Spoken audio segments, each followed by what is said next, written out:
The salty maiden creaked and groaned beneath my feet as I hauled my duffel bag onto her weathered deck. The pungent smell of fish and diesel assaulted my nostrils, a far cry from the sterile labs I was used to. But this was it, my first deep-sea expedition. 2 weeks of studying marine life in the Pacific's darkest depths. It should have been the pinnacle of my career as a marine biologist.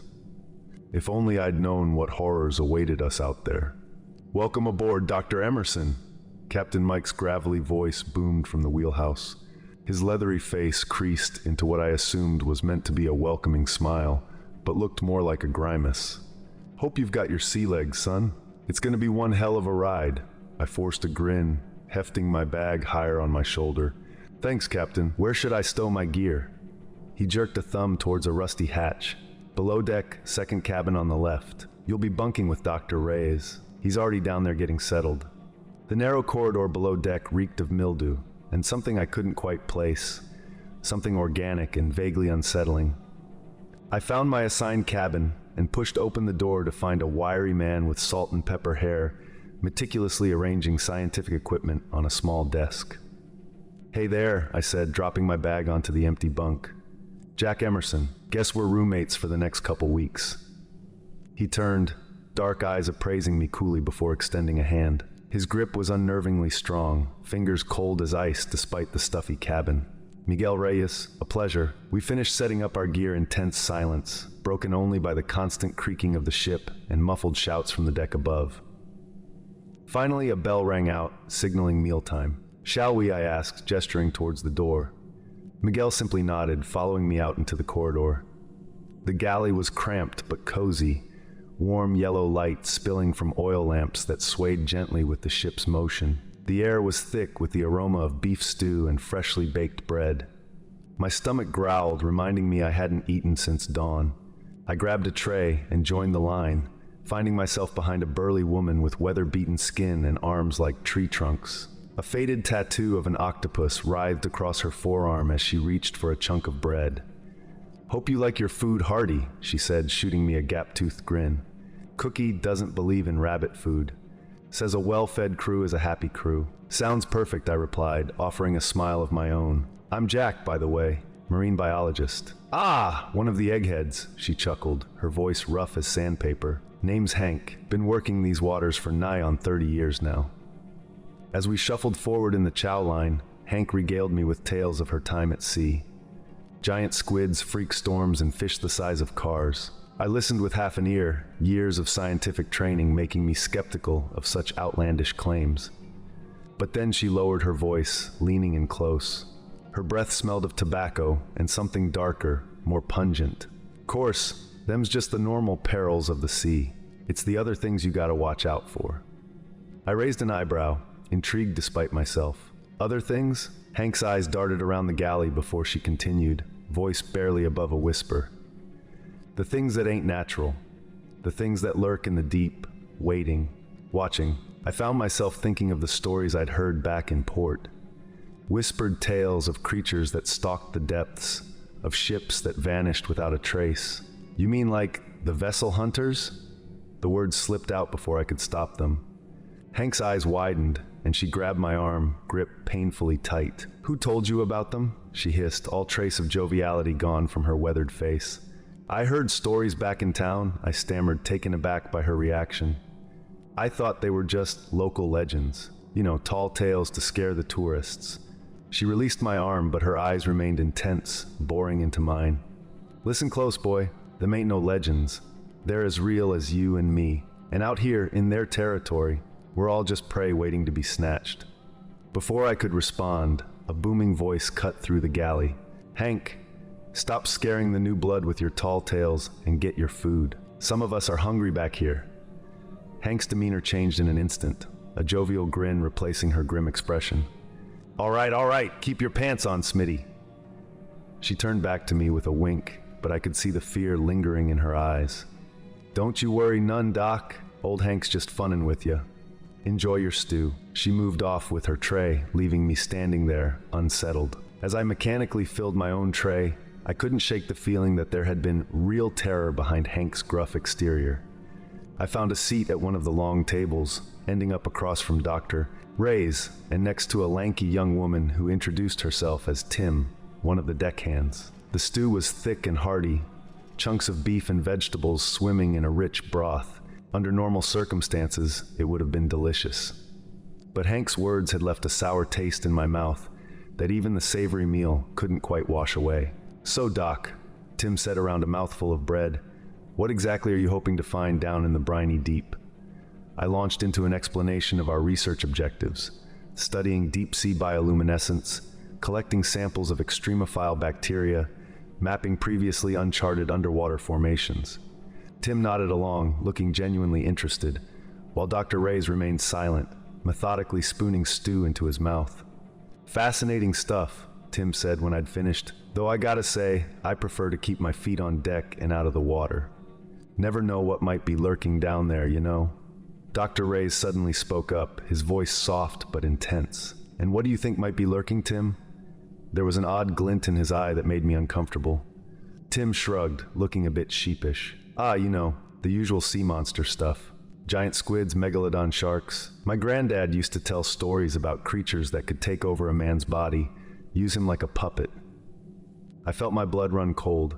Vessel hunters. Even if he didn't use the name, it was clear that's what he was describing. I glanced at Dr. Ray's, expecting to see skepticism, but instead found an unsettling eagerness in his expression. "Really?" Ray's leaned forward, eyes glittering. "I'd love to hear more about these creatures. Perhaps over a nightcap later?" Tim flushed, clearly flattered by the attention. "Sure thing, Doc. I've got night watch, but maybe after?" I pushed my half-eaten stew away, my appetite suddenly gone. "If you'll excuse me," I muttered, standing up. "I think I need some fresh air." Neither of them seemed to notice as I left, already deep in conversation. I made my way up to the deck, gulping in the cool night air. The sky was a blanket of stars, more than I'd ever seen from land. It should have been beautiful, awe-inspiring. Instead, I felt small, exposed, as if something vast and hungry was watching from the inky depths below. "Get a grip, Jack," I muttered to myself, gripping the railing tightly. "You're a scientist, for crying out loud. There's no such thing as body-snatching sea monsters." But as I stood there, watching the moonlight ripple across the endless expanse of water, I couldn't quite convince myself to believe it. The next few days fell into a rhythm of work and meals, punctuated by the constant background noise of the ship's engines and the crash of waves against the hull. I threw myself into the research, grateful for the distraction from my growing unease. We were making good progress, pulling up fascinating specimens from depths that had never been explored before. Bioluminescent creatures that pulsed with eerie, alien light. Bacteria that thrived in the crushing pressures and near-freezing temperatures of the deep ocean trenches. It was groundbreaking work, the kind of discoveries that could make a career. But with each passing day, the atmosphere on the ship grew more tense. Crew members who had been friendly and talkative at the start of the voyage now moved about their duties in sullen silence. I caught them watching me sometimes, their eyes cold and calculating. Even Tim, who had been so eager to chat that first night, now avoided me entirely.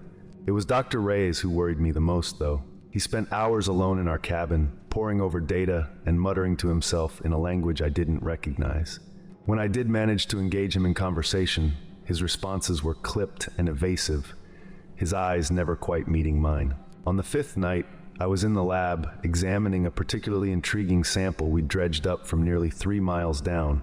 The specimen was unlike anything I'd ever seen before.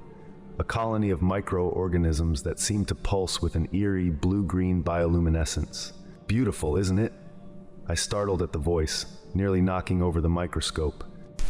Ray stood in the doorway, his face half in shadow. "Miguel," I said, trying to calm my racing heart.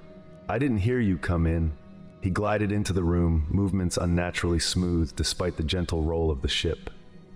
"The secrets of the deep," he murmured, leaning in close to examine the sample. "So much we don't understand. So much potential." I shifted uncomfortably, acutely aware of how alone we were in the lab. It's fascinating, certainly. The bioluminescent properties alone could have incredible applications in medicine, maybe even energy production. Miguel's lips curved into a smile that didn't reach his eyes. Oh yes, so much potential energy just waiting to be harvested. The ship's intercom crackled to life. All hands on deck. We've got a situation up here. I bolted for the door, grateful for the excuse to put some distance between myself and Dr. Reyes. As I emerged onto the deck, I was hit by a wall of icy wind and stinging rain. A storm had blown in out of nowhere, turning the once calm sea into a roiling mass of angry waves. Captain Mike was shouting orders, his voice barely audible over the howling wind. Crew members scrambled to secure loose equipment and batten down hatches. I spotted Tim struggling with a heavy crate and rushed to help her. Together we managed to lash it down securely. "Thanks, Doc," she panted, wiping rain from her eyes. "This came out of nowhere. I've never seen a storm blow up so fast." A massive wave crashed over the starboard side, nearly sweeping us off our feet. As we clung to the railing, I caught a glimpse of something in the water. A flash of sickly green light, there and gone in an instant. "Tim," I shouted over the wind, "did you see that?" She shook her head, looking confused. "See what?" Before I could explain, another voice cut through the chaos. "Tim, we need you at the stern." It was Hank, waving frantically from the back of the ship. Tim gave me an apologetic shrug and took off, leaving me alone at the railing. I peered into the churning water, searching for any sign of that strange light. For a moment there was nothing but inky blackness. Then, just as I was about to give up, I saw it again. A pulsing, otherworldly glow rising from the depths. My breath caught in my throat as a massive shape began to take form beneath the waves. It was like nothing I'd ever seen before. A writhing mass of tendrils and what looked like hundreds of glowing eyes. I opened my mouth to scream, to alert the others, but no sound came out. As I watched in horror, one of the tendrils shot out of the water, wrapping around the ankle of a nearby crew member. In the blink of an eye, he was yanked overboard, disappearing beneath the waves without so much as a splash. "Man overboard!" I finally managed to cry out, my voice hoarse with terror. "Something in the water!" It took. My words were cut off as the ship lurched violently, nearly pitching me over the side. I clung to the railing for dear life, heart pounding in my chest. "Dr. Emerson!" Captain Mike's voice boomed from the wheelhouse. "Get below deck now. That's an order." I hesitated for a moment, torn between the instinct for self-preservation and the need to warn the others about what I'd seen. But as another massive wave crashed over the deck, the decision was made for me. I scrambled for the nearest hatch, slipping and sliding on the rain-slicked deck. Just as I reached the hatch, I heard a blood-curdling scream from somewhere behind me. I whirled around, squinting through the driving rain. What I saw made my blood run cold. Hank stood at the stern, but something was terribly wrong. Her body was contorted at impossible angles, limbs bending in ways human bones were never meant to bend. And her eyes glowed with the same sickly green light I'd seen beneath the waves. "The vessel hunters," I whispered, the full horror of the situation crashing over me like another wave. "They're here. They're real." As if in response to my words, Hank's head snapped around to face me. A grin split her face, far too wide to be human. And when she spoke, it was with a voice that was not her own. "We've been waiting for you, Jack," the thing wearing Hank's body said. "We've been waiting such a long, long time." I stumbled backward, fumbling for the hatch, but before I could open it, a hand clamped down on my shoulder. I spun around to find Dr. Reyes standing there, his eyes glowing with that same otherworldly light. "Don't be afraid, Jack," he said, his voice a horrifying blend of Miguel's familiar tones and something alien, inhuman. "We're going to make you so much more than you are." I lashed out blindly, my fist connecting with Reyes' jaw. He staggered back, more surprised than hurt, and I used the moment to wrench open the hatch and plunge into the darkness below. I ran through the narrow corridors, my mind racing. I needed a weapon, a way to fight back. But more than that, I needed a plan. If the vessel hunters had already taken Hank and Reyes, how many more of the crew had been compromised? I burst into the galley, frantically searching for anything I could use to defend myself. My eyes fell on a large knife used for filleting fish. I grabbed it, the weight of the blade oddly comforting in my hand. A noise from the corridor made me freeze.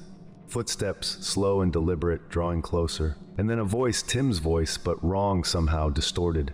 "Jack, where are you, Jack? We just want to talk." I pressed myself against the wall beside the door, knife raised. As Tim entered the galley, I struck, aiming for her arm. but she was inhumanly fast, dodging the blade and grabbing my wrist in a grip of iron. Now, she said, her eyes pulsing with that sickly green light. Is that any way to treat a friend? I struggled, but her strength was overwhelming. Slowly, inexorably, she forced the knife from my grasp. It clattered to the floor, and with it went my last hope of fighting my way out of this nightmare. Why are you doing this? I gasped, still trying to break free. What do you want? Tim's face, or the thing wearing Tim's face, split into a grotesque parody of a smile. We want what all living things want, Jack. To survive, to grow. By stealing our bodies, I spat.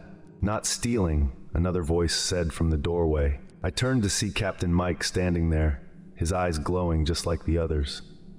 Improving. We offer immortality, Jack. A chance to be part of something greater than yourself, Captain Mike said, his voice a chilling blend of human and alien. I felt a wave of nausea wash over me. You're insane, all of you. Tim's grip on my wrist tightened painfully. You're a scientist, Jack. Think of the knowledge we can offer. The secrets of the universe, right at your fingertips. For a moment, I faltered. The prospect of unlimited knowledge, of unraveling the mysteries of the cosmos, it was tempting. But then I remembered Hank's contorted body, the crew member dragged into the depths. Whatever these things were offering, it wasn't worth the cost. Go to hell, I snarled, and with a surge of adrenaline, I wrenched my arm free from Tim's grasp. I dove for the knife on the floor, snatching it up and brandishing it wildly. The possessed crew members didn't attack. They just watched me with those glowing eyes, expressions a mix of amusement and pity. You can't fight us, Jack, Dr. Reyes said, appearing behind Captain Mike.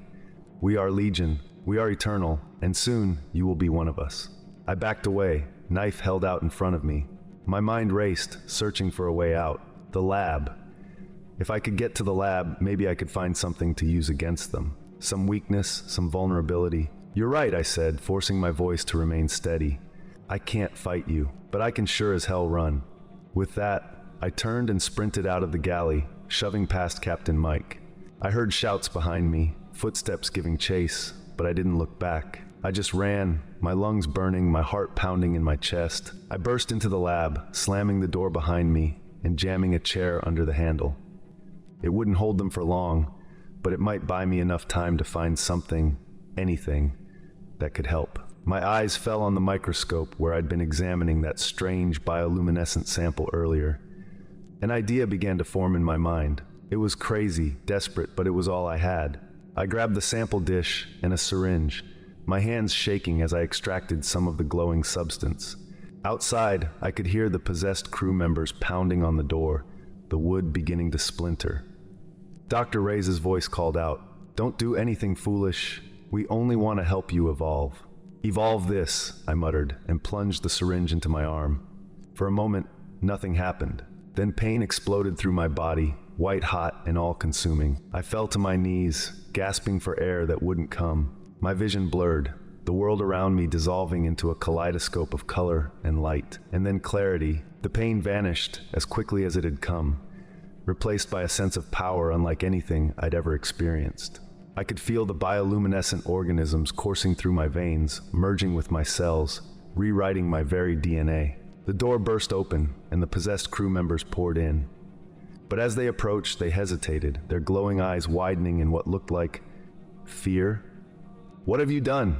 Dr. Reyes whispered, taking a step back. I stood up slowly, marveling at the strength flowing through my body. My skin had taken on a faint blue glow, pulsing in time with my heartbeat. "I've evolved," I said, my voice resonating with a new, otherworldly timbre, "just not in the way you wanted." I reached out, faster than human eyes could follow, and grabbed Dr. Reyes by the throat. I could feel the alien presence inside him, squirming, trying to maintain control. But it was no match for whatever I had become. With a thought, I pushed the invading consciousness out of Reyes' body. He collapsed to the floor, gasping human once more. The other possessed crew members backed away, their confident demeanor replaced by panic. "Get out," I growled, my voice echoing with power. "Get out of their bodies, or I'll force you out myself." One by one, the sickly green glow faded from their eyes. They fell to the floor, groaning and disoriented, but human. I could sense the alien presences retreating, fleeing back to the depths from which they'd come. As the last of the vessel hunters were expelled, I stumbled to the porthole, suddenly exhausted. The storm had passed, leaving the sea calm and mirror-like, and there just beneath the surface I saw them, vast, luminous shapes sinking back into the abyss. I turned back to the lab, where the crew was slowly regaining consciousness. They looked at me with a mix of awe and fear, taking in my glowing skin and altered appearance. "Dr. Emerson?" Captain Mike said hesitantly. What happened to you?" I looked down at my hands, watching the soft blue light pulse beneath my skin. "I'm not entirely sure," I admitted, "but I think I just saved us all." As the reality of what had transpired began to sink in, I realized our ordeal was far from over. We had survived the vessel hunters, yes, but at what cost? And what would happen when we returned to shore, carrying the evidence of an encounter that would shake the very foundations of human understanding? I gazed out at the endless expanse of ocean, knowing that somewhere in its depths, the vessel hunters were regrouping, evolving, waiting for their next opportunity. And I would be here, standing guard at the boundary between two worlds, a living testament to the wonders and terrors that lurk in the deep. The salty maiden creaked and groaned as we set a course for home, leaving behind the site of our transformation. As for me, I stood at the bow, my altered body a beacon in the night, wondering what new adventures and horrors awaited us in this brave new world we had stumbled into.